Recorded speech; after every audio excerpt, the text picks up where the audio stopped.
ஒரு குட்டி கதை. அதாவது எப்படி நம்ம தடைக்கல்ல கூட படிக்கல்லா சக்சஸ நோக்கி போணும் அப்படிங்கிறத பத்தி இந்த வீடியோல பார்க்கலாம். Hi, I am doctor Sridevi, a family dynamic coach. ஒரு சலவை தொழிலாளி இருந்தாருங்க. அவருக்கு ஒரு கழுதை வளர்ச்சிருந்தாரு. ரொம்ப நாளா நல்ல யூஸ் ஆச்சு.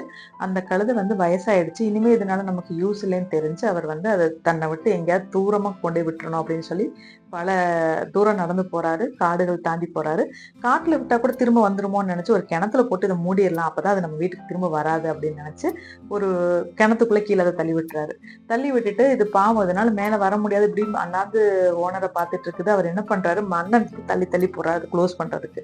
அந்த மண்ணை தள்ளி போட்ட உடனே இது என்ன பண்ணுது, டக்குன்னு அது மேல ஏறி நிக்குது. மறுபடியும் மண்ணை போடுறாங்க, மறுபடியும் அது மேல ஏறி நிக்குது. அவங்க போடுற ஒரு மண்ணு மேலையும் அது எவ்வளவு தூரம் அவர் போடுறாரோ அது மேல ஏறி ஏறி ஒரு டைம் கிணத்தை விட்டு வெளியே வந்துடுது. அந்த ஓனர் பக்கம் போகல, தப்பிச்சு காட்டுக்குள்ள போய் அதோட உயிர் காப்பாத்திக்குச்சு. அது வாழ்க்கை அது வாழ தொடங்குச்சு. ஒரு 5 அறிவு உள்ள கழுதைக்கே இவ்வளவு அறிவு இருக்குங்க. நம்ம எல்லாரும் 6 அறிவு இல்லையா?